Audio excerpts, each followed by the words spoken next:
Coming to you from somebody else's bedroom, it's When Wellness Nerd Out time!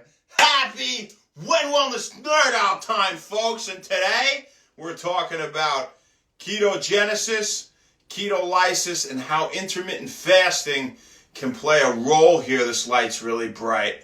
I'm actually not that sunburned. How you guys doing today?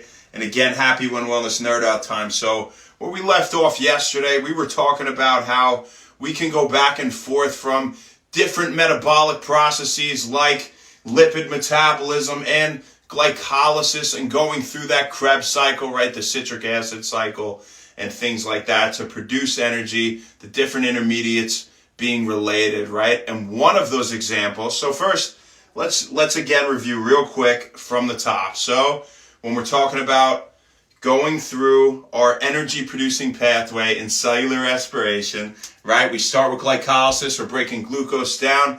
DHAP is one of those intermediates, and we talked about how glycerol and DHAP can be converted back and forth to one another, right? Because they're both 3-carbon molecules, so it makes sense, right? And it depends if you're in a fed or a fasted state to depend on what we would be burning, right? So remember, whatever we eat, we burn, and we produce the opposite for the most part, right? We store what we eat too if it's too much, but that's pretty much the gist. So in glycolysis, DHAP, one of the intermediates, one of the many, won't talk about the others, we produce our 2-pyruvate, right? Then we're in the mitochondria now, and we're producing acetyl-CoA. Acetyl-CoA is a big one that we talked about yesterday, and from acetyl-CoA, we go and combine with oxaloacetate, OAA. We go through that citric acid, aka Krebs cycle, and through the electron transport chain with our byproducts from the Krebs cycle to produce a lot of ATP, people, for that energy right now. Let's go back to acetyl-CoA. Okay, so we talked yesterday about how we have free fatty acids when we're breaking down our triglyceride. We have our glycerol backbone, okay, bound to our 3 fatty acids, all right? And when we cleave those ester bonds, now, with these free fatty acids, what can happen is they can go through beta oxidation, and they can be burnt for energy in the form of being converted to acetyl-CoA. When they're converted to acetyl-CoA, we meet that pathway that we were just talking about through cellular respiration in a downstream point, and now we can get through that citric acid cycle and the electron transport chain and produce ATP, right? So that is when we are producing energy, breaking down our fatty acids into acetyl-CoA. So now what happens when you fasted for, say, 12 to 16 hours, all right? So that's generally how long it takes to get into ketosis. It varies depending if you're male or female. Females go into a little bit sooner. Guys takes generally a little bit longer, but it also depends on how much exercise you do, the intensity of the exercise, when you did the exercise, if you eat a high healthy fat diet or if you eat carbs all the time, right? So there are a lot of other players, but generally we could safely say, 12 to 16 hours is where we're going to start to get to the point where we're going to produce these ketone bodies. What do we mean producing ketone bodies? Well, when we have really low blood sugar, oxaloacetate, we said, will combine with acetyl-CoA to go through the citric acid cycle, right? Well, oxaloacetate says, look, we got really low blood sugar, my guy. We got to make more of that. We got to make more sugar. We got to make more glucose because we're running real low on stores. And, the body's very intelligent, right? So it recognizes that oxaloacetate leaves that pathway and goes to another pathway to produce more glucose. And we know what that pathway is because we talked about it. Gluconeogenesis, the production of new glucose, right? And so with oxaloacetate busy over there producing some glucose, now acetyl-CoA is like, whoa, man, all right.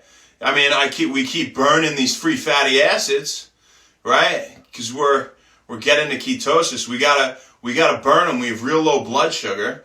So we have these free fatty acids coming along through beta oxidation, producing this acetyl-CoA by them getting burnt up and burnt up. So what are we going to do with all this acetyl-CoA now if it won't combine with oxaloacetate to go through the citric acid cycle? We got to do something with it.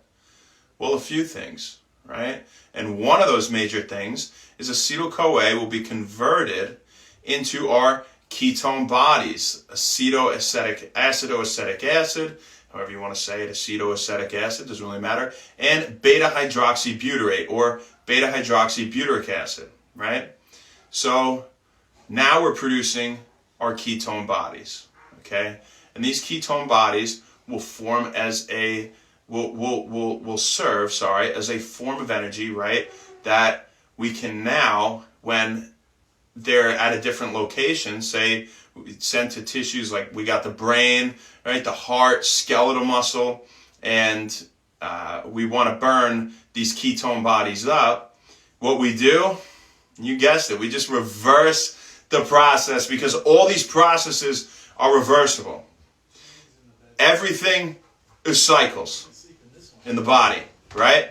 And so we have the ketone bodies then getting converted back to acetyl-CoA, and this is ketolysis. So the conversion of acetyl-CoA to our ketone bodies, that was ketogenesis. We're generating our ketone bodies, acetoacetate and beta-hydroxybutyrate. And then when we need to get that energy, people, and we're in those other tissues like we just talked about, if we can take them and we can convert them back to acetyl-CoA, and from there, so long as we got our oxaloacetate present, we can go through that citric acid cycle, produce our byproducts, right? Our carbon dioxide, our 6-NADH, our 2-FAD, right? Our 2-FADH, and whatever, right? All the stuff we said yesterday, our ATP/GTP, and that goes through the electron transport chain, and we get ATP. So it's all cyclic, people, and that's how, when you are fasting, you get those ketone bodies in ketogenesis, and then you break them back down to get some energy.